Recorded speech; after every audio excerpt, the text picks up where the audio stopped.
medieval markets, without refrigerators, managed to sell meat without letting it spoil.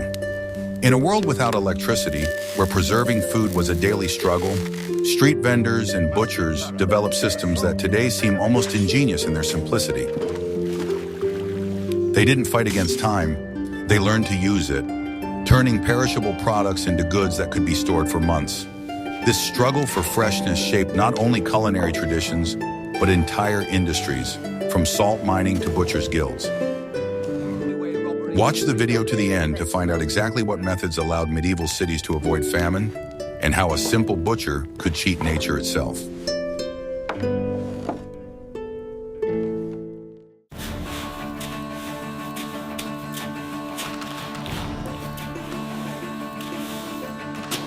What I am about to tell you will change your perception of medieval markets once and for all. We are used to thinking that butchers of the past traded exclusively in salted or smoked products. However, the main secret of the city market was not preservation, but incredible speed. The freshest meat that a townsperson could buy was not actually meat in the sense we know it today. It was alive, standing in a pen just a few steps away from the counter. The butcher's main principle was to minimize the time between processing and sale. Animals were brought to the market and kept in special pens, often located directly behind the counter. This solves several problems at once, eliminating the need for complex logistics and storage of finished carcasses. The buyer could literally choose the animal that would be processed. The sales process was continuous and began early in the morning. The butcher processed exactly as much as he could guarantee to sell within a few hours. It was daily, painstaking work based on accurate calculations of supply and demand. Leftovers from the evening were undesirable and considered a significant loss for the merchant. The butcher's shop itself was designed with this in mind. The counters were often made of thick wooden planks or even stone, which kept the meat cool for longer. Such shops were usually located on the north side of the market square or on narrow shaded streets to avoid direct sunlight. This from field to counter approach was the only way to guarantee true freshness. The meat that townspeople bought had been processed just an hour or two earlier. It did not have time to undergo the decomposition processes that are so dangerous in warm climates. Of course, this method only worked in densely populated cities where there was constant and high demand. In rural areas, where each family ran its own farm, the processing of animals was a seasonal event. But it was the city markets that perfected the art of quick sales. This system required not only the butcher's skill, but also the buyer's trust. The merchant's reputation was his main asset. If it became known that a butcher was trying to sell a product left over from the previous day, he could instantly lose all his customers. In addition, this method meant that the consumption of fresh meat was a daily routine for those who could afford it. Townspeople did not buy it in advance.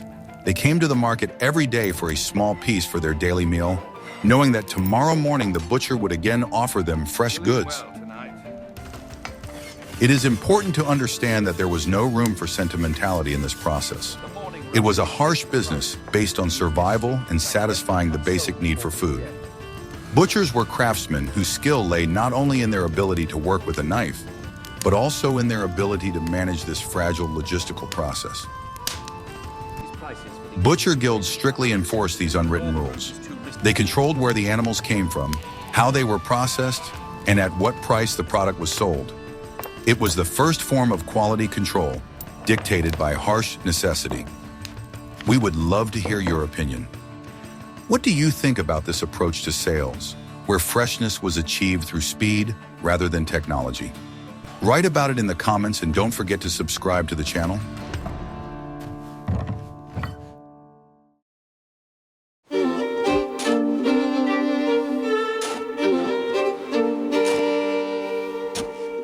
Are you ready to learn the truth about the most important resource of the Middle Ages, which was valued more than some metals? It was ordinary salt. It was the foundation of the entire system of long-term meat storage. Without it, the existence of large armies, long sea voyages, and the survival of cities in winter would have been impossible. Salt was not just a seasoning, but a strategic resource. It was extracted with great difficulty, evaporated from seawater on the coasts, or dug out of deep mines in continental Europe. The salt trade was monopolized by kings and feudal lords, and the roads along which it was transported were guarded as vital arteries. The main method of preservation was called dry salting. Large pieces of meat, most often pork or beef, were thoroughly rubbed with coarse salt. Each layer of meat in a barrel or box was sprinkled with a generous amount of this white powder. The salt drew moisture out of the fibers, creating an environment in which decay was impossible. This process was slow and required attention. The meat had to lie in salt for weeks and sometimes months. The pieces were turned periodically to ensure even salting. The result was a product that could be stored for an incredibly long time, but was very hard and extremely salty. Before consumption, such meat required lengthy preparation. It was soaked in water for many hours, and sometimes for a whole day, to remove excess salt. Only then could it be boiled or stewed, providing the basis for soups and stews. Another option was wet salting, or brining. The meat was immersed in a concentrated salt solution, often with the addition of spices for flavor. This method was faster than dry salting and allowed the product to remain juicier. This was how ham and bacon were most often prepared. The brine not only preserved the meat, but also changed its texture. It penetrated deep into the fibers, making them denser. Barrels of salted meat were an essential part of the provisions on any ship setting out on a long voyage. It was the only source of protein available at sea. Salt was also used for quick preservation of offal. It could be quickly salted to extend its shelf life by several days and sell it at the market. This allowed the animal carcass to be used almost entirely. The economy of the medieval butcher was inextricably linked to the price of salt. Preservation costs were high, which in turn affected the final cost of the product. Salted meat was a commodity that was not available to everyone, but it was vital for the urban population. Salt was real white gold, a preservative that literally built and fed civilizations. Its power lay in its simplicity and effectiveness. But salt provided only one flavor, and people always sought variety. What if I told you that smoke could not only preserve meat, but also turn it into a luxury item? Read on to the next chapter to find out how the bonfire became a tool of haute cuisine.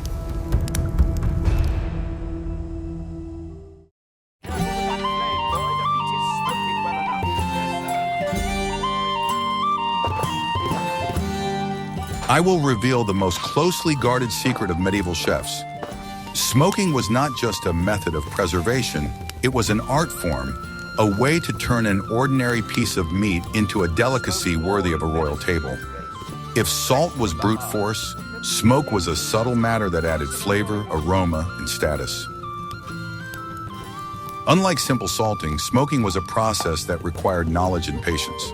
Not every butcher could afford to build a real smokehouse. Often, it was individual craftsmen who specialized in this particular skill. Their smokehouses, tall and dark as towers, were an important part of the cityscape. There were two main methods, cold and hot smoking.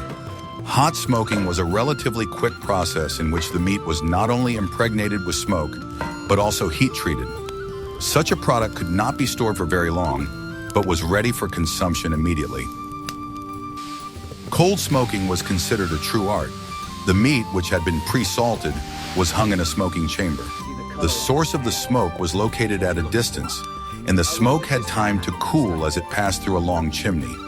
This process could last for weeks and sometimes months.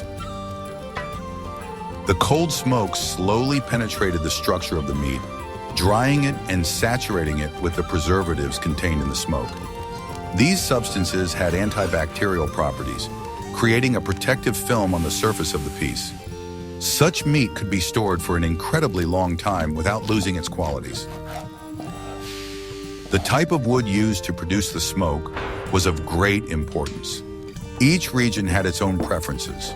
Alder, beech, oak, and the wood of fruit trees such as apple or cherry gave the finished product different aromas and flavors. The use of conifers was unacceptable, as they gave the meat a bitter taste. Smoked hams and sausages became the hallmark of many regions. They were not just food, but an object of trade and pride. Travelers and merchants distributed these delicacies throughout Europe, and they were highly valued. Having smoked ham in the pantry was a sign of wealth and foresight. Not only meat was smoked, but also fish and cheese. The technology was universal. Peasant farms often had simple smokehouses, and sometimes the chimney of the stove was specially designed so that meat could be hung in it. This was a way to preserve the product after the autumn slaughter of livestock. In urban areas, smoking also helped to deal with waste. Small pieces of meat that were difficult to sell fresh or salted were used to make smoked sausages. It was a waste-free production process, dictated by economy and common sense. Thus, smoke was not just a preservative, but an artist's palette. It allowed for the creation of an endless variety of flavors and aromas. It was true culinary alchemy, transforming a simple product into something exquisite and long-lasting. If you like this unique fact, like this video and subscribe to the channel so you don't miss new videos about survival in the Middle Ages.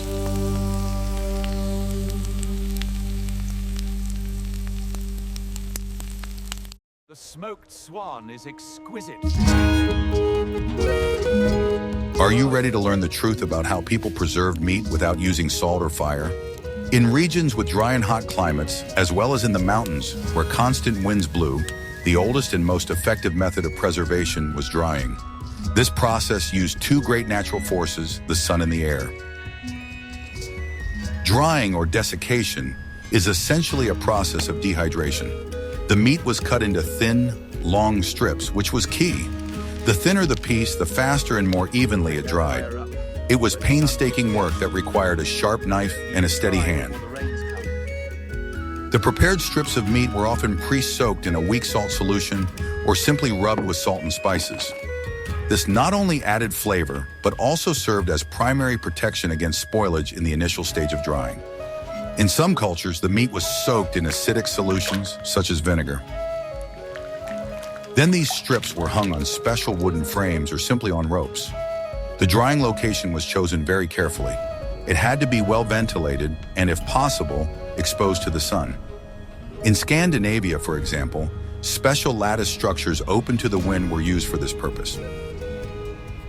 Sunlight and dry air did their job.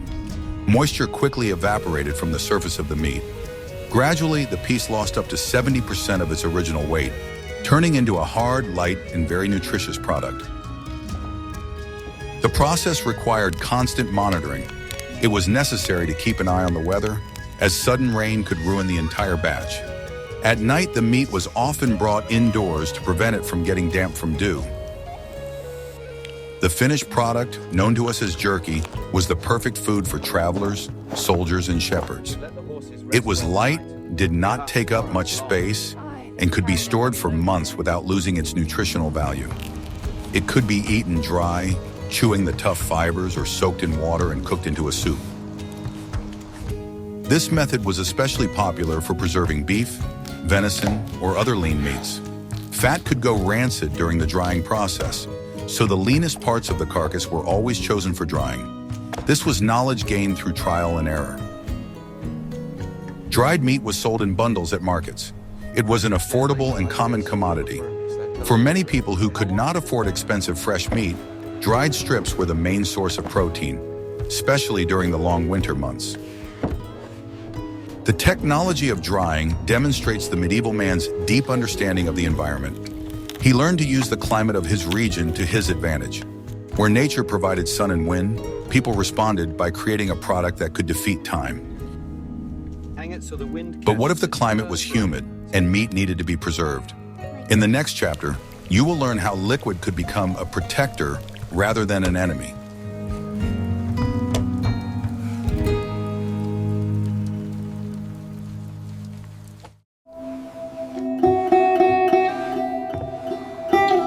The humid climate and lack of constant sunshine in many regions of Europe made drying impossible.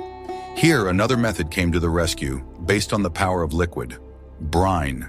It was not just a salt solution, but a complex system that allowed meat to be stored in barrels throughout the year.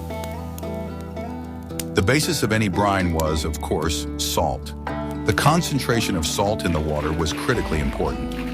Medieval housewives and butchers often checked the strength of the brine using an old-fashioned method, with a raw egg or potato. If they floated to the surface, it meant that there was enough salt for preservation.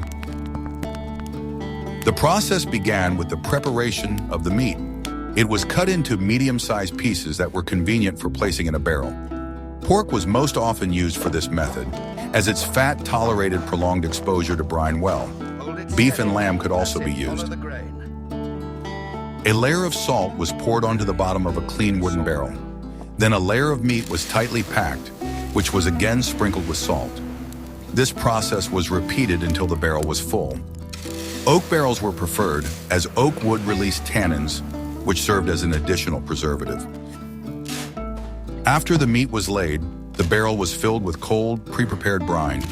It was important that the liquid completely covered all the pieces, leaving no access to air. A heavy wooden circle and a weight were placed on top of the meat to prevent it from floating. The barrel was tightly closed and stored in the coldest place possible, a deep basement or cellar. Low temperature was the key to success. In the cold, the fermentation and decomposition processes slowed down significantly, and the salt did the rest. Over time, various spices began to be added to the brine. Black peppercorns, bay leaves, cloves, garlic. All of these not only improved the taste, but also contributed to preservation. Many spices have strong antimicrobial properties. This meat, known as salted meat, was the main food during the winter. It was tough and very salty, requiring long soaking and cooking. But it was this meat that allowed people to survive the hungry months when fresh food was unavailable. Salted meat was sold directly from barrels in the markets. The merchant would fish out the desired piece with a special hook in front of the buyer. It was not the most appetizing food, but it was reliable and affordable. This method was so effective that it became the basis for supplying armies and fleets. Entire industries grew up around the production of barrels and the preparation of salted meat for the needs of the state. The liquid shield of salt and water turned out to be one of the pillars on which the survival of medieval society depended.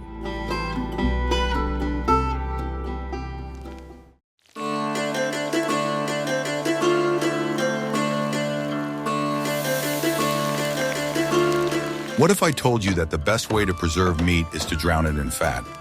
This method, known to us by the French word confit, was one of the most reliable and, importantly, delicious ways to preserve food. It required neither large amounts of salt nor smoke, but only one thing, an abundance of fat.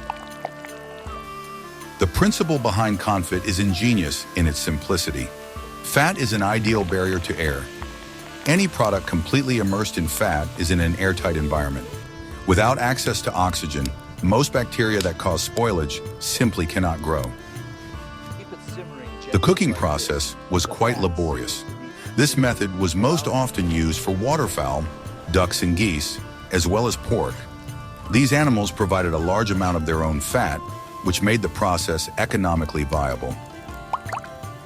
First, the meat was lightly salted and left for several hours or overnight. This helped to remove some of the moisture and added flavor. Then the pieces were thoroughly dried and slowly simmered in a large amount of melted fat over very low heat. This slow cooking process could take several hours. The meat was not fried, but simmered at a low temperature. As a result, it became incredibly tender and soft, and all the remaining moisture evaporated. The finished pieces of meat were removed from the fat, allowed to cool slightly, and tightly packed into clay pots or ceramic vessels. They were then poured over with the same fat in which they had been cooked. It was important that the fat be clean, without any meat juices. The fat was poured in so that it completely covered the meat with a layer several centimeters thick. When the fat solidified, it formed a dense, impermeable cover. The pots were covered with lids, parchment, or cloth and stored in a cool cellar. In this form, the meat could be stored for months. To get a portion, the hostess simply chipped off a piece of solidified fat and removed the required amount of meat. After that, the surface was smoothed again to maintain the seal. This product was very rare in the markets and was expensive. It was a delicacy, not an everyday food. However, in wealthy households and monasteries, where many birds were raised, this method was well known and widely used. In addition to meat, other products, such as mushrooms, could also be preserved in fat. It was a universal method of creating long-term preserves that not only did not spoil, but also became tastier over time. The confit method is the pinnacle of medieval culinary ingenuity. What other ways do you think fat could be used to preserve food?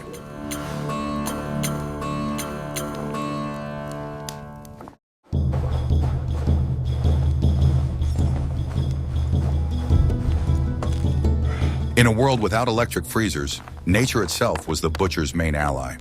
Using cold to preserve food was the most obvious, albeit seasonal, solution. Medieval people masterfully learned to use the natural sources of cold that the earth provided them. The simplest and most accessible refrigerator was the cellar. Deep, dug into the ground and often lined with stone, cellars maintained a stable low temperature all year round. Even on a hot summer day, a good cellar was cool and damp. It was in cellars that butchers and wealthy townspeople stored barrels of salted meat, pots of confit, and smoked hams. The low temperature slowed down any chemical processes, including the rancidity of fats and the development of microorganisms. It was the perfect place for long-term storage. During the winter months, the task was simplified. Frozen meat could be stored outdoors or in unheated sheds for weeks.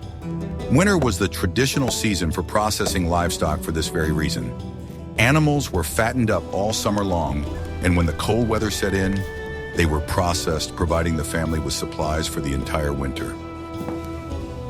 Fresh meat that could not be sold at the market during the day was placed in the cellar at night. This gave it a chance to be preserved until the next morning. Some butchers used wells for this purpose, lowering the meat in a bucket closer to the ice water. A more complex and expensive solution was ice houses. These were deep, specially equipped pits or structures that were tightly packed with ice in winter. Ice was harvested from rivers and lakes, cutting it into large blocks.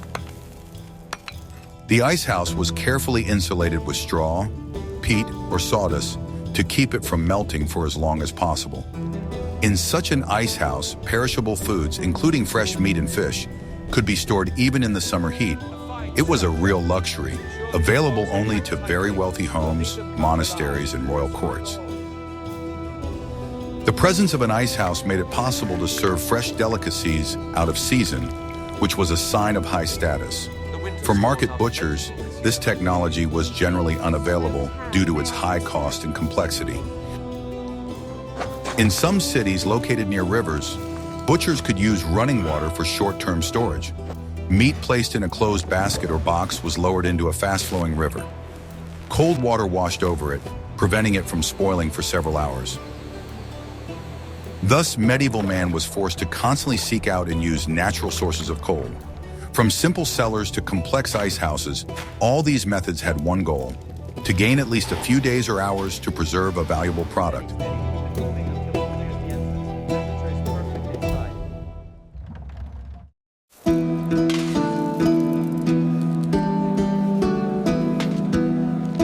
The spice trade was one of the most profitable and risky industries of the medieval economy. Caravans and ships carried black pepper, cloves, cinnamon, and nutmeg from distant countries. It is traditionally believed that spices were needed to mask the taste and smell of poor quality meat. However, this view is not entirely accurate and oversimplifies the situation. Many spices, which were valued as highly as gold, have powerful antimicrobial and antioxidant properties. They were used not so much for masking as for actively aiding preservation. Black pepper, for example, was not just the most popular seasoning. It was added to brines and sausage stuffing, not only for flavor. The substances contained in pepper slow down the growth of many bacteria. Coating a piece of meat with ground pepper created an additional protective layer. Cloves are another striking example. Clove essential oil is one of the strongest natural antiseptics.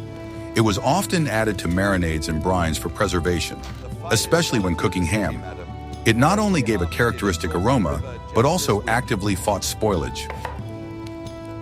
Garlic, which was available in Europe, also played an important role.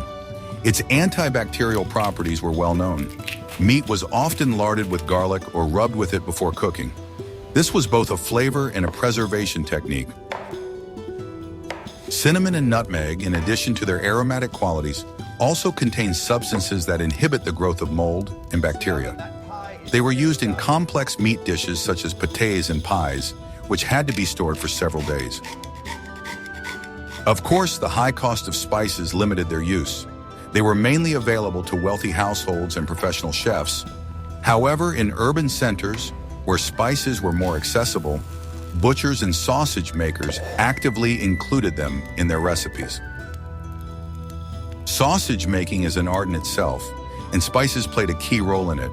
Minced meat mixed with salt, fat, and large amounts of pepper, coriander, or nutmeg was stuffed into casings and then dried or smoked. In this case, spices were an integral part of the preservation process.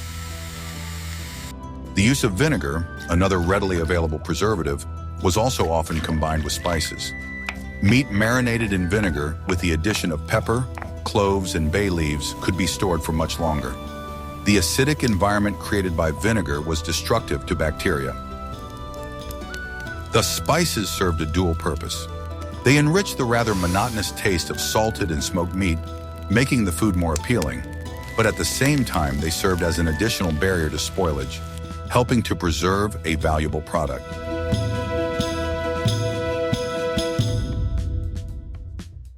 According to the guild charter, this meat is subpar. I must confiscate it from the state. It's perfectly good meat, sir. In the chaos of the medieval market, consumer survival depended not only on their own wits and ability to navigate the sea of offers, but also on a complex system of control that ensured that buyers would not find themselves in a position where they had to risk their health. This function was taken on by powerful and influential craft guilds. The Butchers' Guild was one of the most powerful and wealthy in any large city, and it played a key role in regulating the meat trade. Guild members worked not only as meat suppliers, but also as a kind of defender of the interests of the townspeople. Their responsibility was enormous, and they could not afford to betray the trust of the buyer. The main task of the guild was, of course, to protect the interests of its members and to create a system that would guarantee quality goods for buyers. But this was impossible without adhering to the high-quality standards that the guild had set for all market participants. The market was a place where competition was fierce, and in order to stand out from other merchants, butchers had to show that they could offer exceptionally good goods. The reputation of the entire guild depended directly on the honesty of each individual butcher. If one of the guild members fell out of favor for selling poor quality meat, it not only damaged his own business, but also undermined confidence in the entire system. Therefore, meat quality control was not just a formality, but a vital task for the whole community. Butchers' guilds had their own statutes, which strictly regulated every aspect of their craft. These statutes were written very carefully and in detail, and they determined literally everything, from where and when animals could be processed to what tools butchers should use. The statutes were established in such a way as to minimize risks and protect buyers as much as possible from possible counterfeiting and negligence. One of the most serious violations, according to the charter, was the sale of spoiled or poor quality meat. This not only violated ethical standards, but also threatened public health. In order to monitor compliance with these strict rules, the guild appointed special inspectors.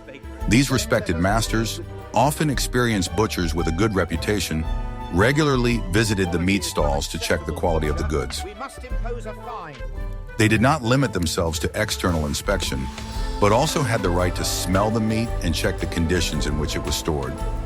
Meat that did not meet the standards was ruthlessly confiscated, and its owners faced severe penalties. The penalties for violations were very severe and often public in nature to serve as a lesson to other merchants.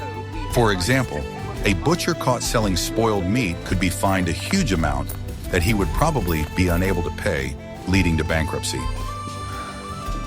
In particularly egregious cases where the violation was blatant and too obvious, the butcher could be expelled from the guild, which meant the end of his career and the complete destruction of his reputation. Losing his status in the guild could mean losing all his connections and being unable to work in the field, as the guild provided its members with access to the best markets and the most lucrative deals. Sometimes the punishments took a more humiliating form. For example, spoiled goods could be confiscated and publicly burned in the main square of the city in front of all the townspeople.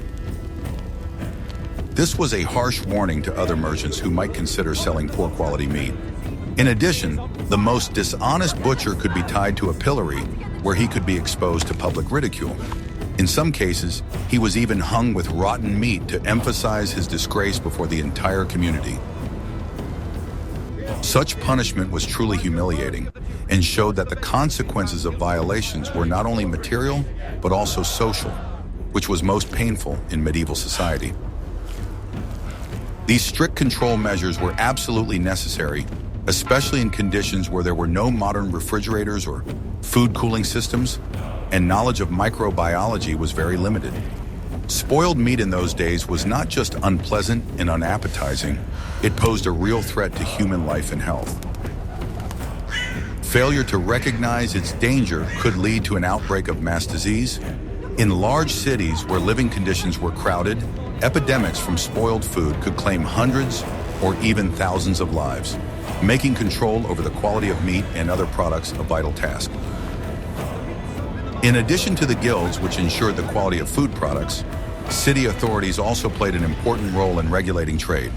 They issued special decrees that could restrict not only the types of goods, but also the hours of trade. For example, market days and trading hours were predetermined, which made it possible to manage the flow of buyers and prevent chaos. The authorities also set maximum prices for basic products, including meat. This helped to avoid price speculation, which could make products unaffordable for the poor and created some order in the market. Meat stalls were usually located in strictly designated areas of the market. They were often moved outside the central streets, to the outskirts of the city or to the river, so that waste from meat processing would not pollute residential areas and cause additional problems for urban sanitation. These were some of the first sanitary standards that gradually became part of everyday life. Although many of them were based more on common sense than on scientific research, these measures played an important role in preventing pollution and preserving the health of city dwellers. Thus, the medieval market was not a wild and uncontrolled place. On the contrary, it was a very complex and strictly regulated system. Guild law, as well as the fear of public shame and punishment, were as important tools for maintaining the quality of meat and food as salt for preservation or smoke for smoking. All these measures were aimed at preserving the health of society, ensuring fair trade, and strengthening trust between buyers and merchants. The full amount, see to it quietly. Meat is spoiled. Nay, mistress, it is fresh. Ailments take this weather. Despite all the efforts made by various guilds and professional butchers, the ultimate responsibility for choosing meat still lay with the buyer. This meant that a person who came to the market for meat had to be not just a buyer, but also a kind of expert who knew how to distinguish good quality goods from those that could let him down at the most inopportune moment. Medieval housewives or cooks who went to buy meat at the market had to possess a wealth of knowledge and skills that would help them make the right choice. It was a real daily challenge that required not only intuition, but also experience accumulated over the years. They used all their senses to avoid mistakes, because not only their reputation, but also their health depended on it. Buyers could not simply rely on the seller's word, even if they promised that the meat was fresh and of high quality. Anyone who had ever bought meat knew that they had several key tools for evaluation: their own senses. And the first thing buyers always did was examine the meat. This was important because fresh meat always had to have the right rich color. For example, beef was dark red and pork was pinkish. This was a kind of indicator of quality. Any spots, unhealthy hues, or dullness in the meat immediately aroused suspicion. Sometimes the meat could be too dark, which also indicated poor quality. But even if the meat looked perfect, it was not always a guarantee that it was fresh. Next, buyers paid attention to the smell, which was perhaps the most important test for assessing meat quality. The sense of smell played a key role because the smell of meat was the main indicator of its freshness. Any foreign, unpleasant, sour smell, for example, immediately indicated that the product had started to spoil. Sometimes old meat could even smell like ammonia. However, an experienced buyer could easily distinguish such smells from the normal aroma of fresh meat. They were able to detect the slightest deviations from the smell of freshness, which allowed them to be confident in their choice. The salted pork is good. The meat was also checked by touch, and this step was no less important. Without hesitation, buyers would easily poke a piece of meat with their finger to assess its firmness and elasticity. Fresh meat was always firm, and if a dent remained on its surface, it meant that it had already lost its freshness. This was a clear signal to the buyer that the product was not worth the money. A sticky or slimy surface was a sure sign that the meat was no longer fresh. Sliminess also indicated that it had started to spoil, and of course, it could not be bought. I'll not buy it. Unfortunately, however, there were always dishonest traders in the markets who tried to hide the signs of spoilage in the meat. They would use various tricks to deceive the buyer. For example, they would rub fat on the meat to make it look shinier and fresher. Sometimes they used aromatic herbs or spices to mask unpleasant odors and create the appearance of freshness. But an experienced buyer could always recognize such tricks. This was because every experienced person in the market knew what fresh meat should smell like and had their own methods of checking, which made these manipulations meaningless. In addition, the butcher's reputation was an important factor. In medieval towns and villages, residents usually bought meat from merchants they knew well and trusted. In such markets, long-term relationships based on trust were established between butchers and buyers. After all, losing such a regular customer because of one unsuccessful sale was a real risk for the butcher, because the buyer's trust was more valuable than a temporary increase in profit. Try this piece. The selection process was different when buying salted or smoked meat. Here, the rules were different. Buyers carefully checked the meat for mold, checked how evenly it was salted, and paid attention to the smell of smoke. This smell had to be clean without any foreign notes that could indicate poor quality. Buyers also carefully checked the dryness of the meat because the drier the smoked meat was, the longer it could be stored, which meant it was easier to handle in the future. An equally important factor was the buyer's wallet. The best meat always cost a lot of money, and only wealthy townspeople could afford to buy fresh, high-quality meat every day. However, the poor often had to settle for lower-quality products, such as offal or meat that was beginning to lose its freshness. This was a risk that had to be accepted because, after all, it was not always possible to find perfect meat at an affordable price. When buying meat at a medieval market, the buyer was essentially purchasing a pig in a poke. There were no labels with the date of manufacture, expiration dates, or information about the origin of the product, as is customary today. The only guaranteed source of information was the buyer's own experience, their trust in the butcher, and their ability to distinguish fresh meat from spoiled meat. Thus, the buyer was fully responsible for their choice, and mistakes could cost them their health. The daily struggle for quality food shaped a special mindset in people. Unlike us, their contemporaries who are used to buying food in supermarkets and trusting the labels on the packaging, medieval people were much more attentive to what they ate. They knew well what fresh meat should look and smell like, and they knew how to distinguish a good product from a bad one. In this sense, they valued food quality much more than we do today. In an era when products are vacuum-packed and almost everything can be bought by weight in a store.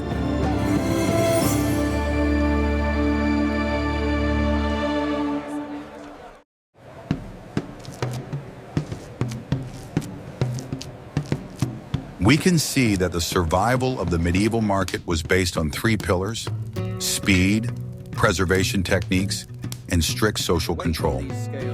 From the rapid sale of fresh meat to the complex processes of salting, smoking, and drying, Each method was refined over centuries and dictated by harsh necessity. These seemingly primitive technologies were actually the pinnacle of engineering thought of their time. They allowed cities not only to survive, but also to develop, equip armies, and discover new lands. Salt, smoke, fat, and cold were the main tools in this eternal struggle against spoilage. Today, when we open the refrigerator, we rarely think about how long and complicated the history of food storage has been. The experience of our ancestors reminds us that human ingenuity can find a way out of any situation, even the most difficult one, relying only on nature and our own minds. What other aspects of survival in the Middle Ages would you like us to cover? Perhaps you are interested in the storage of grain, dairy products, or water purification methods. Suggest topics for future videos in the comments, and don't forget to subscribe so you don't miss our new research. It is preservation, a